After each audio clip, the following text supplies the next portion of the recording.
Alright, good morning. Today you're going to do the same thing you did Wednesday and Thursday. This is part 3.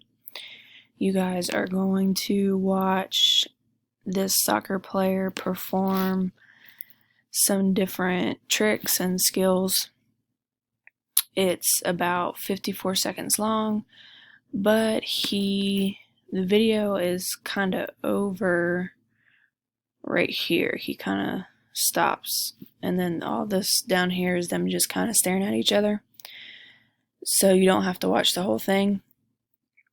So watch this video, and then you're going to fill out your sheet just like you've been doing. I haven't gotten any emails, so you guys pretty much know how to do this, and I don't think you've had any problems with it. So today I want you to watch the video and identify the skills they use in this particular activity or sport. So for today, I just want, you can just name one skill. You guys did 2 the last 2 days. So for today, you just need 1. There are multiple ones being used in the video, and think about what it takes to master each of these tasks. The video is a short clip of a soccer player demonstrating some tricks. What is an important skill he needs to be able to do this? Take some time to think about it. And your word bank is right here. Choose one from the word bank above.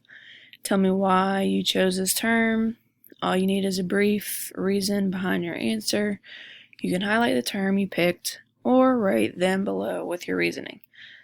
So just like the last 2 days, if you want to highlight it, you can, and then you can come down here and give me your reasoning. So yeah, that's pretty much it. You guys have done well so far the last 2 days with this. So the only difference is, instead of 2, today I'm only asking for 1. And again, it is this young man right here in the red. He's going to be doing some different soccer skills. So as you can see, a lot of footwork is involved in soccer. You have to be quick. So just kind of pay attention and give me the term that makes the most sense, or whatever the term makes most sense for you, and give me a reason. So like I said, it could be a combination of all these terms. So just give me your answer, and then give me your reason down here, and then submit it when you're done.